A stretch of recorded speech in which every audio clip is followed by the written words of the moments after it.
Bon ben, chaque fois que je fais un épisode supplémentaire dans cette playlist, il y a quelques vues en plus.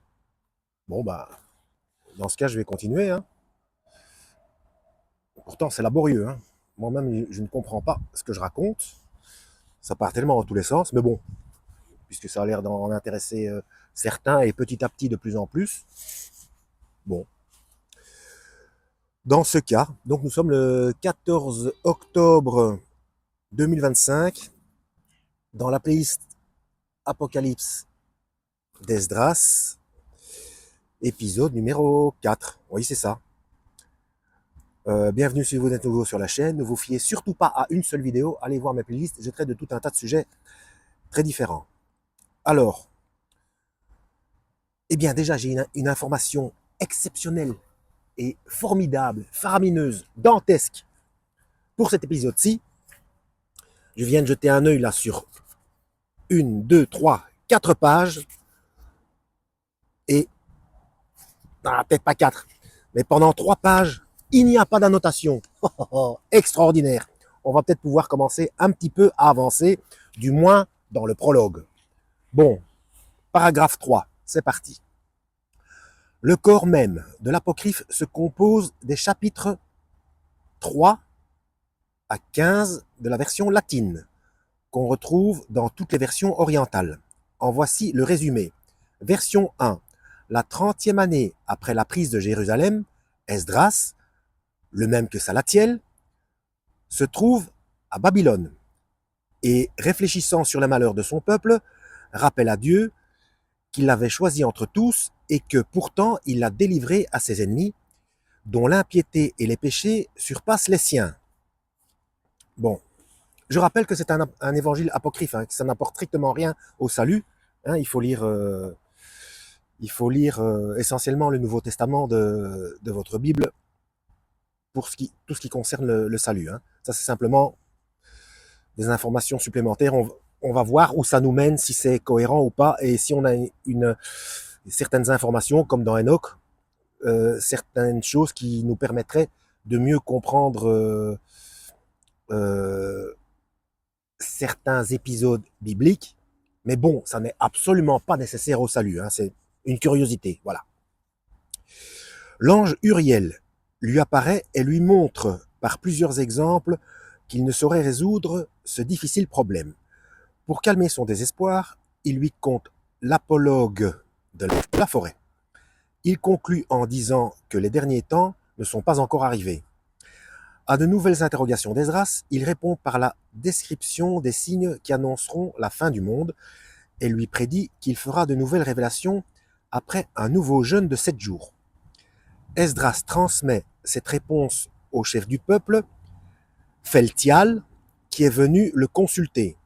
Et ça se trouve dans les chapitres 53, verset 19. Alors, je ne sais pas comment il compte. Alors, c'était un chiffre romain. 50-3. Donc, de 50 à 3, je ne pense pas parce que là, il compte à l'envers. Ou alors, si c'est 53, pourquoi met-il un trait d'union entre le L et les 3 barres verticales? Donc, je vous précise ça de manière précise, redondance, excusez-moi, parce que peut-être que à vous ça vous parle, hein, la manière dont c'est indiqué. Voilà. 50-3, 19, donc je suppose verset 19. Vision 2. Au bout du temps prescrit, Esdras reprend le cours de ses pensées et revient sur cette question. Pourquoi Dieu a-t-il abandonné le peuple qu'il avait choisi entre tous? De nouveau, l'ange lui prouve par des exemples qu'il ne saurait pénétrer les desseins de Dieu. Il lui explique seulement que le jugement aura lieu en même temps pour les générations successives. Intéressant, bah oui, c'est en même temps pour tout le monde, oui. D'abord par le Fils de l'homme, puis par lui-même. Qui lui-même? D'abord par le Fils de l'homme, puis par lui-même, par Dieu lui-même. Mais bon, c'est dans l'Apocalypse d'Esdras, hein. Bon. Il complète ensuite la révélation des signes faits précédemment. Ce sont ceux qu'on rencontre dans les ouvrages de ce genre le son effrayant de la trompette, les naissances prodigieuses, les tremblements de terre, l'apparition d'Enoch et d'Élie. L'apparition d'Enoch et d'Élie. Donc là, on aurait apparemment une information sur les deux témoins, qui seraient non pas Moïse et Élie, mais Enoch et Élie, ce qui paraît logique pour ceux qui s'appuient sur le fait que ce soit obligatoirement deux personnes qui ne sont pas passées par le décès physique, pourquoi pas. Il ajourne ensuite Esdras à une semaine plus tard pour de nouvelles révélations plus importantes. Dans le chapitre 3, versets 20 et 4, verset 34. Alors, je voudrais revenir à certaines choses. Je me suis rendu compte d'une certaine chose pendant que j'étais en train de continuer à lire. Donc, oui, voilà. Il lui explique seulement que le jugement aura lieu en même temps pour les générations successives, oui. Donc, depuis le commencement, donc depuis Adam jusqu'à la fin. Donc, tout le monde en même temps, oui, puisque résurrection, voilà, ça correspond au chapitre de l'Apocalypse concernant le jugement. Alors, d'abord par le Fils de l'homme, puis par lui-même. Et là, oui, ça collerait, bon, Jésus est Dieu, mais il nous servirait d'abord d'avocat, ce qui est logique, et il fait l'intermédiaire entre sa fonction de juge-père. Donc, je réfléchis tout haut, hein. Après, à vous de voir ce que vous en pensez, et en faisant vos propres recherches dans la Bible. Hein. Mais tout ça, ce sont des détails techniques, hein, donc ça n'apporte rien au salut, comme je le répète. Donc voilà. Mais concernant Enoch et Élie, c'est intéressant, puisque déjà, si vous connaissez ma playlist Le livre d'Enoch, on a une véritable... Parce que parfois, il y a des... Même quand il y a des choses qui ne vont pas du tout, parfois, il y a des informations qui confirment les écrits bibliques. Hein. Notamment dans Enoch, le fait qu'il est... On sait le pourquoi il est interdit dans la Bible de prier une autre personne que Dieu. Dans Enoch, c'est expliqué le pourquoi. C'est parce que quand on... C'est principe de précaution, c'est une question de sécurité. C'est parce qu'il y a usurpation d'identité quand on prie une autre personne que Dieu. C'est à des esprits impurs qu'on s'adresse. Cette information-là n'est pas dans la Bible, elle est dans le livre d'Enoch. Bon. Et ici, apparemment, les deux témoins seraient Enoch et Élie. Ça fait partie des possibilités. Hein, et là, ce serait une confirmation dans l'Apocalypse d'Esdras. Bon, on continue. Vision numéro 3. Ce temps écoulé, Esdras rappelle à Dieu la création du monde faite en vue du peuple qu'il devait se choisir et que, cependant, il abandonne aux autres nations. Ça correspond encore une fois à la Bible, oui, pas de souci. L'ange lui répond par une figure. Le bonheur ne peut être atteint qu'après des épreuves et des peines.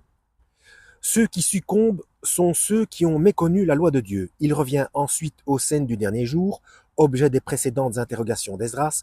Le Messie viendra sur la terre, précurseur du dernier jugement, présidé par le Très-Haut. D'accord. Esdras fait alors cette objection. Combien peu seront sauvés? À quoi l'ange répond par une comparaison. L'or est moins commun que tous les autres métaux. Il est cependant le plus précieux. Le petit nombre des élus vaut mieux que la masse des condamnés. Alors, réplique Esdras, pourquoi créer l'humanité puisque sa plus grande partie doit périr? C'est intéressant quand même. Il y a des questionnements qui sont intéressants de la part d'Esdras hein, dans cet ouvrage.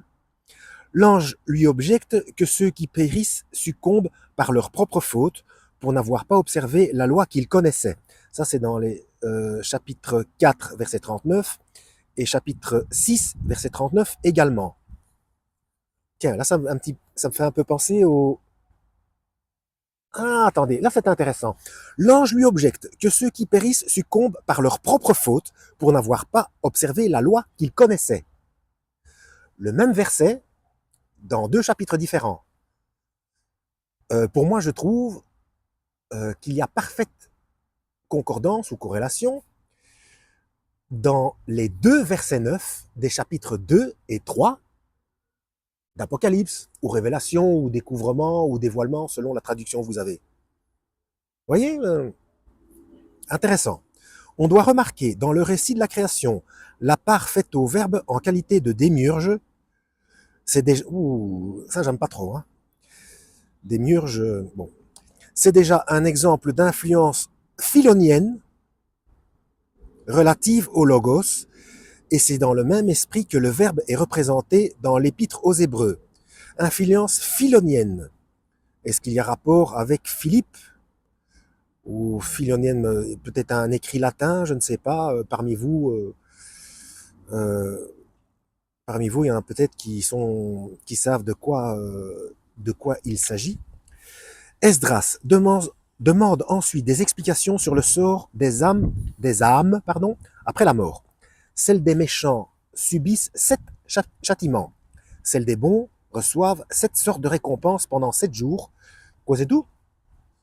Après quoi, elles rentrent dans les demeures d'où elles ne sortiront que pour le jugement.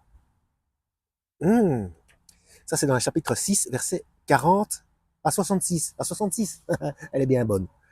Point. Et on va s'arrêter là. Ça fait déjà presque 12 minutes. Eh bien, je trouve que, personnellement, je trouve que j'ai bien fait d'insister jusqu'au 4e épisode, du coup, parce que c'est moins laborieux et c'est déjà beaucoup plus intéressant, je trouve, que les 3 premiers. Voilà. Et donc, et celles des bons reçoivent 7 sortes de récompenses pendant 7 jours. Moi, pour moi, il y a une certaine logique. Il y a des corrélations par rapport au fonctionnement, aux explications bibliques. Donc le jugement de la fin, etc. Et puis corrélation aussi avec ceux qui font des EPM. Je rappelle, EPM, expérience post-mortem. Ce terme n'existe pas, pourtant j'aimerais qu'il se propage parce que EMI, c'est, je le répète une fois de plus, EMI, expérience de mort imminente, c'est de l'hypocrisie parce que quand l'électroencéphalogramme et l'électrocardiogramme sont plats, donc ni activité cérébrale, ni activité cardiaque, c'est décès clinique. Donc ce n'est pas une expérience de mort imminente, mais une expérience post-mortem. Voilà, c'est après, c'est une fois qu'on est décédé. Et là, il y a corrélation, donc qu'il y a quand même, qu'il y ait quand même un endroit où on se trouve euh, alors qu'on n'a pas été encore jugé. Donc, celle des bons, voilà, celle des bons reçoivent 7 sortes de récompenses pendant 7 jours, mais 7 jours, bon, un jour est comme 1000 ans pour Dieu, etc., etc. Bon, la durée de temps, ça peut être métaphorique ou de toute façon incompréhensible pour nous. Hein. Après quoi, elles rentrent dans les demeures d'où elles ne sortiront que pour le jugement. Voilà. Oui, un temps d'attente où on n'est pas puni, puisque bon, voilà. Ok, bon, on verra où ça nous mène. Hein. Mais encore une fois, ce chapitre-là où c'est expliqué, c'est chapitre 4. Le 4, c'est important dans la Bible. Verset 40, 40 c'est important dans la Bible, à 66. Oui, tout ça, ça m'a l'air cohérent tout ça. Bon, pas mal, hein. Épisode numéro 4. À la prochaine. Donc, playlist Esdras, comme d'habitude, en description de cette vidéo. Hein. À la prochaine, lisez la Bible et que Yahweh vous guide.